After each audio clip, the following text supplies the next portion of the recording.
Hello guys, welcome back to study. This is Neeraj Kumar. अभी करेंगे coast guard के लिए इंग्लिश का मॉक टेस्ट नंबर 2 और ये 01/2025 बैच के लिए। तो रेडी रहना, चाहे आप यांत्रिक से हो चाहे जीडी से हो। बहुत इंपॉर्टेंट मॉक टेस्ट होने वाला है, 15 क्वेश्चन का जैसे एग्जाम में आते हैं और मोस्ट प्रॉब्ली ये प्रीवियस ईयर क्वेश्चन पे आधारित है। ठीक है, और कुछ कुछ क्वेश्चन प्रीवियस ईयर में। तो कोशिश यही रहे कि आपका मैक्सिमम से मैक्सिमम इंग्लिश सही रहे, अदरवाइज आप एग्जाम में अच्छा स्कोर नहीं करोगे। और सेक्शन 1 में अगर खराब स्कोर हुआ तो सिलेक्शन की उम्मीद बिल्कुल भी नहीं रखना है आपको।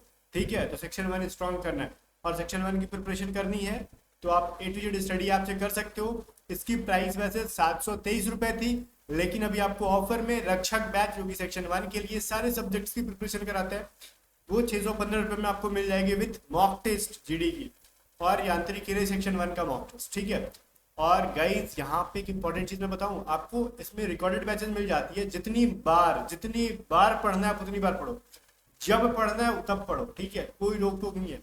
और साथ में आपको हमारी पेड पीडीएफ भी मिल जाती है, अलग से कुछ नहीं बाय करना पड़ेगा सेक्शन 1 के लिए।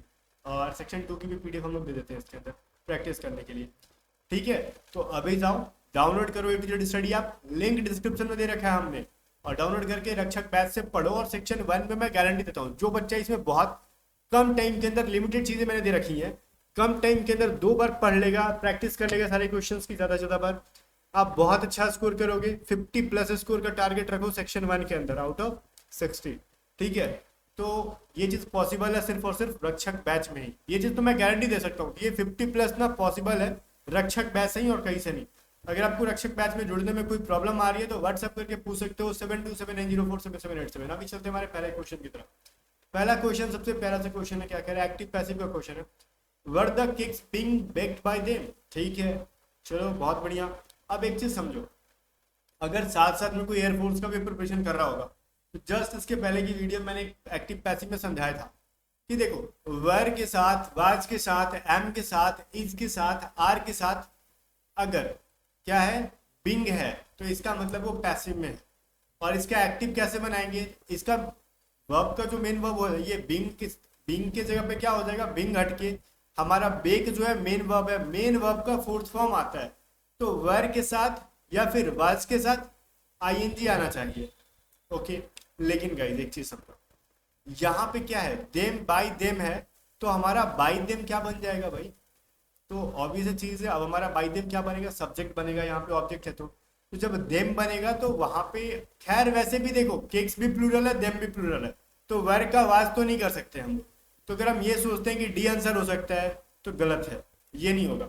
और बी आंसर हो सकता है, ये भी गलत है, ये भी नहीं होगा, बिकॉज कंटिन्यूअस टेंस का है तो हम इंडिफिनिट के अंदर नहीं ले जा सकते। अब वर के साथ दे आएगा। ठीक है, तो वर दे बेकिंग केक्स, तो ऑप्शन नंबर ए के अंदर ही है ना भाई। और बाई फाई का तो यूज करेंगे नहीं एक्टिव के अंदर। तो बस सिंपल सा लॉजिक था कि वर का वाज हम कर ही नहीं सकते बिकॉज केक्स हमारा प्लूरल है यहाँ पे, तो ये हमारा सही आंसर है। आगे बढ़ते हैं।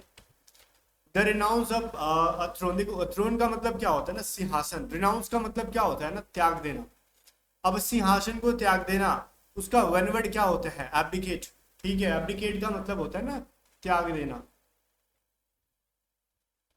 ऑप्शन नंबर डी के अंदर है ये चीज। ओके, एब्डिकेट का मतलब होता है या फिर रिनाउंस का मतलब होता है त्याग देना किसी चीज को, अधिकार को स्पेशली त्याग देने के अर्थ में एब्डिकेट कहते हैं। और कोई सिंहासन त्याग रहा है तो अपना अधिकार ही त्याग रहा है ना, राजा का। चलो अब देखो, इसको ना बहुत सारे लोग पिक्यूआरएस बोलते हैं, लेकिन इसको कुछ लोग सेंटेंस अरेंजमेंट कहते हैं या फिर इसको जंबल सेंटेंस कहा जाता है। ठीक है, इसको कैसे बनाते हैं, इसको बनाने के लिए क्या पूरा सेंटेंस का हम बैठ के हिंदी करेंगे, इतना क्षमता हमारे अंदर एग्जाम में, इतना पेशेंस है हमारे अंदर नहीं। और लेकिन देखो समझो यहाँ पे, अगर मैं बोलूँ ना दे हैड अ मीटिंग, उनका एक मीटिंग था जो भी था, तो भैया वो कौन था हमको पहले उसके बारे में पता करो, वो कौन था, तब दे फे का यूज करना है। इसका मतलब ए से स्टार्ट ही नहीं कर सकते। जब ए से स्टार्ट नहीं कर सकते तो ऑप्शन डी तो हमारा आंसर होगा ही नहीं होगा।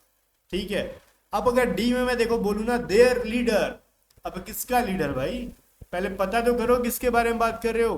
देयर से भी स्टार्ट करनी थोड़ी सी रिस्की है, तो डी को भी रहन दो। ठीक है, अब मैं बी से बोलता हूँ मिसयूजिंग हिज पावर। ठीक है, उसका पावर को मिसयूज करने के बारे में। अब किसका पावर में, किसी के बारे में जिक्र हो तब ना, तो ही जिसे समझ नहीं आ रहा वो कौन इंसान है, पहले उस इंसान के बारे में पता करो वो इंसान कौन है। तो बी से भी स्टार्ट नहीं कर सकते, बचा कौन सा सी, तो आपके कहने से थोड़ी सी कर देंगे, हमको समझाओ कैसे सी कर रहे हैं। अब सी क्यों नहीं कर सकते और कर सकते हैं, देखो वेरी वेरी लॉन्ग एगो, बहुत बहुत पहले, there were no animals in पामुपति, ओनली रेप्टाइल्स। बहुत समय पहले ना वहां पे कोई एनिमल नहीं था पामुपति के अंदर, खाली रेप्टाइल्स थे। अब देखो एक चीज मैं बताता हूँ, कोई भी स्टोरी स्टार्ट करते हो तो आपने बुक्स के अंदर भी देखा है वंस अपॉन अ टाइम, जो ठीक है, या फिर वेरी लॉन्ग अगो। अब इसने थोड़ा सा बढ़ा चढ़ा कर दिया वेरी वेरी लॉन्ग अगो, तो इसका मतलब कहानी की शुरुआत कहीं सी से की जा रही है। तो ऑप्शन सी हमारा सही है कि नहीं है? बोलो कि नहीं पता सर, हम तो इंग्लिश पढ़े ही नहीं है, चीट करके पास है। तो भाई आपका कोई इलाज नहीं है, बेसिक से पढ़ो, हमारे बैच से समझ में आएगा ग्रामर, ठीक है। फोर्थ नंबर देखो क्या कह रहा है, there is always and dash to a stated theory. अब स्टेटेड थ्योरी का मतलब क्या होता है, ये चीज बताओ। कई चीजें, कहीं सुनी चीजें जो थ्योरी होती है ना, उन सब कथित तौर से, उन सब में क्या हमेशा एक होता है। पहली बात तो ये, हम बी को आंसर नहीं कर सकते, पाप लग जाएगा। क्यों? क्योंकि एन है, एन है तो ये प्लेसिड के पहले पी है, तो एन की का मतलब एन का यूज पी के पहले या फिर कॉन्सोनेंट के पहले करना तो पाप है। तो ये चीज तो सॉल्व हो गया कि हमारा बी आंसर करना ही नहीं है, तो उसका मतलब समझना ही नहीं है। एग्जाम में ऐसा रहता तो ये सोचना, ठीक है। अब जो कर सकते हैं हमारे अधिकार में, उनका अर्थ समझते हैं। एक्सेप्शन का मतलब होता है अपवाद, ठीक है, अपवाद। अब एनिमिटी का मतलब होता है शत्रुता, शत्रुता। अब यूलॉजी का मतलब होता है ना प्रशंसा के तौर पे यूज करते हैं इसको लोग। अब कोई भी स्टेटेड थ्योरी के अंदर प्रशंसा होती है, कोई भी थ्योरी दी जाती है तो उसके अंदर प्रशंसा हो रही है या फिर दुश्मनी मिलती है क्या उसके अंदर? नहीं, एक अपवाद मिल जाता है, ठीक है। अगर हम कोई थ्योरी दे रहे हैं तो उसका कुछ ना कुछ अपवाद निकल जाएगा। आपने आर्टिकल जब पढ़ रहे होंगे ना, तो आर्टिकल्स के अंदर भी पढ़ा होगा कि ए एंड द का यूज यहाँ पे कर सकते हैं, तो उसी के नीचे एक फटाक से एक्सेप्शन पढ़ा जाता है, लेकिन हाँ भाई इसके अंदर नहीं कर सकते, तो वही अपवाद, ठीक है। तो ऑप्शन ए हमारा सही है, एक्सेप्शन। आगे बढ़ते हैं। फिफ्थ नंबर कह रहे हैं ना कि इसके अंदर वर्ब का कौन सा फॉर्म यूज करेंगे, they dash to visit us next summer. अब क्या करेंगे, वो क्या करेंगे, हमारे पास आएंगे, ठीक है, अगले समर में हमारे राम आएंगे। तो आएंगे, जब अगले समर के बारे में बात कर रहे हैं तभी हम आएंगे कि आए थे, क्या कैसे समझ में आया, नेक्स्ट समर। जब अगले समर के बारे में बात कर रहे हैं, इसका मतलब वो इंसान ना तो आया है ना तो अभी आ रहा है, अगली बार आएगा। तो अगले साल या फिर अगले समर में जब आएगा तो ये फ्यूचर में होने वाली घटना है जो कि अभी होनी बाकी है। तो उस सिनेरियो में हम विल का यूज करते हैं, ना कि केम, कम्स, हैव कम। इनका यूज तो पॉसिबल ही नहीं है। आगे बढ़ते हैं। खैर नरेशन के क्वेश्चन है, नरेट करके चले जाएंगे। देखो इसके अंदर क्या कह रहे हैं, थैंक यू टीना। मैं क्यों बोलूं टीना को थैंक यू? खैर रहने दो, सवाल है, पढ़ लेते हैं, बोल देते हैं, खुश रहे बेचारी। Thank you Tina for the beautiful birthday gift. इसने तो मेरे को कोई गिफ्ट नहीं दिया, चलो बोल देते हैं। रागिनी सेड हैप्पीली, अच्छा रागिनी ने बोला है, कोई दिक्कत नहीं है, रागिनी की तरफ से हम बोल रहे हैं। रागिनी ने कैसे कहा, हैप्पीली कहा, खुशी खुशी कहा। तो भाई इस हैप्पीली वर्ड को खा नहीं जाएंगे, भुक्खड़ नहीं बनना अपने को, हैप्पीली वर्ड को लेके आना। अब इसके अंदर क्या हैप्पीली वर्ड है, ए के अंदर नहीं, तो ये भुक्खड़ इंसान अपने को पसंद नहीं आया। इसके अंदर डी के अंदर क्या हैप्पीली वर्ड है, नहीं है, तो उनको रहन दो। अब दूसरा चीज ये कि किसने थैंक बोला, थैंक यू किसने बोला, रागिनी ने बोला ना, रागिनी सेड हैप्पीली, रागिनी ने बोला। अब यहाँ पे टीना को कैसे बुलवाते रहे हैं, टीना तो अपने पचक जाएगी। टीना हैप्पीली थैंक्ड, थोड़ी टीना थैंक्ड कर रही है, टीना ने तो गिफ्ट दिया है, वो थैंक यू बोलेगी, गिफ्ट भी देंगे, थैंक यू भी बोलेंगे। थैंक यू सुनेंगे ना, आजकल लोग गिफ्ट ही देते हैं, इसीलिए निकल गए तुम मुझे दोगे। आगे देखो बी हमारा सही है, रागिनी हैप्पीली थैंक, ठीक है, रागिनी थैंक कर रही है और हैप्पीली के साथ हैप्पीली लेके आ रही है, मतलब खुशी खुशी थैंक कर रही है। तो बचा कुछ जो बी था, आंसर करो और आगे बढ़ो। 7th नंबर में बोलो इसके अंदर कोई एरर है तो बताओ, अगर एरर नहीं है तो ऑप्शन हमारे पास है नो एरर, ठीक है। खैर देख लेते हैं कुछ एरर है कि नहीं। One of the student forgot to submit, ठीक है, थोड़ा सा और पीछे जाओ। वन ऑफ द स्टूडेंट, आपने कहीं पढ़ा है कुछ इंग्लिश में, वन ऑफ के बाद क्या लगता है, वन ऑफ द के बाद क्या लगता है, प्लूरल सब्जेक्ट का यूज होता है। अब बताओ यहाँ पे स्टूडेंट क्या प्लूरल है, नहीं है ना, सिंगुलर है, तो काटो इसको। हम यहाँ पे क्या करेंगे, स्टूडेंट्स का यूज करेंगे, ये हमारा सही है, ठीक है। तो खैर ये कहाँ पे है, one of the student forgot, option number B के अंदर एरर है। तो चलो भाई आगे बढ़ते हैं। 8th नंबर क्या आ रहा है, नेव, NAIV। नेव का मतलब होता है कि ऐसा इंसान जो भोला भाला हो। ठीक है, मेरा भोला है भंडारी, वही भोला भाला। आगे बढ़ते हैं, तो इसका एंटोनिम बताओ। एक इंसान भोला भाला है, बोलोगे ना इसका, देखो सर करप्टेड हो सकता है, करप्ट हो सकता है, एक करप्ट इंसान है। भाई देखो, भोला भाला होना मतलब करप्ट होना नहीं होता है। करप्ट इंसान भी ना भोला भाला हो सकता है, ठीक है, तो उसमें कोई दिक्कत नहीं है। मान लो कोई इंसान बैठा ऑफिस में घूस ले रहा है, करप्ट है, इसका मतलब वो नहीं कि वो बहुत ज़्यादा समझदारी है, वो भोला भाला भी हो सकता है, उसको बेवकूफ़ बनाना भी आसान हो सकता है।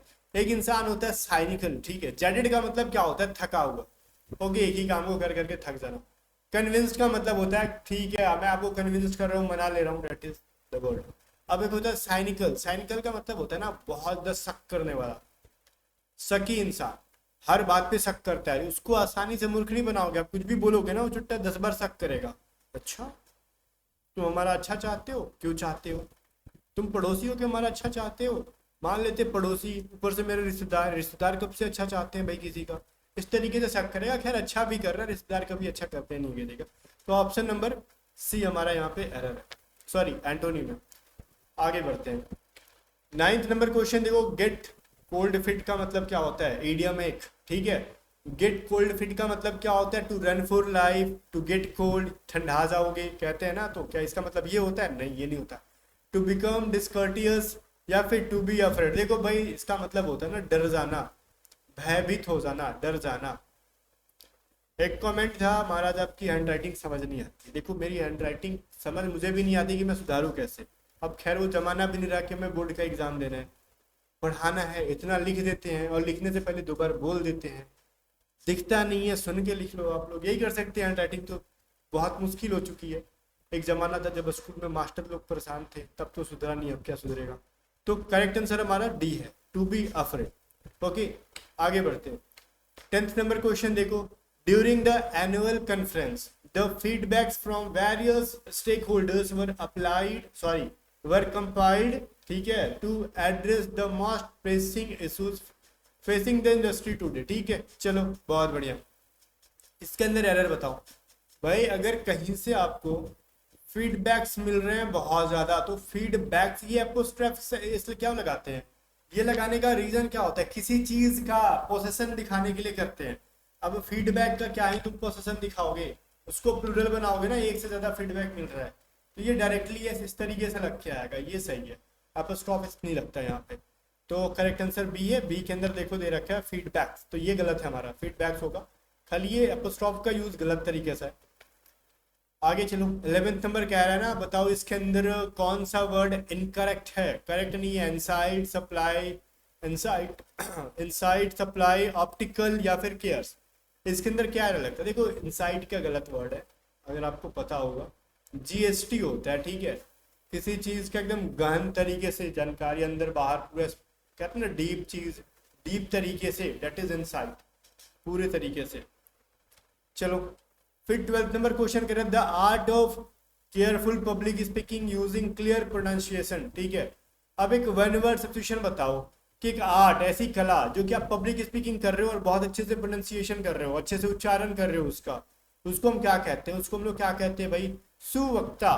ठीक है, बोलोगे महाराज जी तुमको हिंदी में पता ही, अंग्रेजी बताओ, अंग्रेजी में, अंग्रेजी में। तो भाई आपको ये चीज पता होना चाहिए, उसको हम इलोक्यूशन कहते हैं। ठीक है, इलोक्वेंट का मतलब होता है अच्छा बोलने वाला, सुवक्ता, और इलोक्यूशन का मतलब होता है एक ऐसी कला जिसमें लोग अच्छा से बोलते हैं, that is option number A. 13 error बताओ। The police has caught the suspect who was involved in the recent bank robbery bringing a sense of relief to community. ठीक है, इसके अंदर एरर बताओ फटाक से। अब तक मिल गया होगा जिसने ग्रामर का रूल पढ़ा होगा, हमने अपनी पेड बैच में नाउन में पढ़ाया था भाई, पुलिस क्या है, एक प्लूरल नाउन है, ठीक है, या फिर प्लूरल वर्ड है। ओके, अब हम पुलिस के साथ हैज यूज करके उसको सिंगुलर नहीं बना सकते, इसके साथ हम हैव का यूज करते हैं। पुलिस के साथ इज का यूज करके गलत वर्ड हो जाएगा, हम इसके साथ आर का यूज करेंगे अगर इज आर में यूज करना हुआ तो। हैज हैव में यूज करना है तो हैज नहीं कर सकते, हैव करेंगे हम लोग। ठीक है, तो ये सब चीजों को थोड़ा सा समझो, समझ के आंसर करते रहो और एग्जाम में मार्क्स लेते रहो। तो एरर कहाँ पे, बी के अंदर। 14th, ठीक है, अब देखो इसके अंदर कह रहा है अपोजिट बताओ एगोनी का, ये तो बहुत इजीएस्ट है। ठीक है, एगोनी का मतलब क्या होता है? व्यथा, दर्द, दुख। ठीक है, ओके, दुख। ठीक है, या फिर आप दर्द भी कह सकते हो, दर्द दिलों के कम हो जाते हैं। एगोनी जब तुम्हारा अर्थ मिल जाता है हमें, तो एगनी का मतलब समझ में आ गया। अपोजिट पूछ रहा आपसे, दुख का उल्टा क्या होता है? खुश होना, आनंदित होना। ठीक है, आनंदित होने का मतलब क्या होता है? प्लीजर। प्लेजर का मतलब होता है आनंदित होना। ओके, चलो ऑप्शन सी हमारा सही आंसर है। 15th कह रहा the rich should help poor. ठीक है, अमीर लोगों को क्या करनी चाहिए? गरीब लोगों की मदद करनी चाहिए। भाई पहली बात तो जब पूरे कम्युनिटी को, अब मैं बोल रहा हूँ ना, जो जितने भी अमीर लोग हैं, अब रिच का मतलब होता है अमीर, अमीर। ठीक है, वहीं पे द रिच का मतलब होता है अमीर लोग, अमीर लोग, अमीर लोग नहीं, अमीर लिखा है ये। ठीक है, अब मैं पुअर का बोलूं तो इसका मतलब होता है गरीब, बेचारा भी हो सकता है। वहीं पे द पुअर का मतलब क्या होता है भाई? गरीब लोग। अब क्या किसी एक गरीब की मदद करनी चाहिए, या फिर जनरली बोला जाता है गरीब लोगों की मदद करनी चाहिए? तो उसके लिए द पुअर का यूज होगा, ना कि पुअर का। तो ऑप्शन नंबर सी में एरर है, पुअर ना होके द पुअर का यूज होता। ठीक है, चलो फिर मिलते हैं अगली कहानी के अंदर। तब तक वीडियो को लाइक करके शेयर कर दो और एटीट्यूड स्टडी को सब्सक्राइब कर लो। और जाने से पहले डिस्क्रिप्शन में लिंक है एटीट्यूड स्टडी, आपको डाउनलोड करो, इंस्टॉल करो, लॉगिन करो, और लॉगिन करने के बाद रक्षक बैच के अंदर फटाक से ऑफर का फायदा उठाओ, एनरोल करो, प्रिपरेशन को बेस्ट करो। बाकी गाइस मिलते हैं नेक्स्ट वीडियो में, तब तक के लिए बाय बाय। वीडियो को लाइक करके शेयर करो।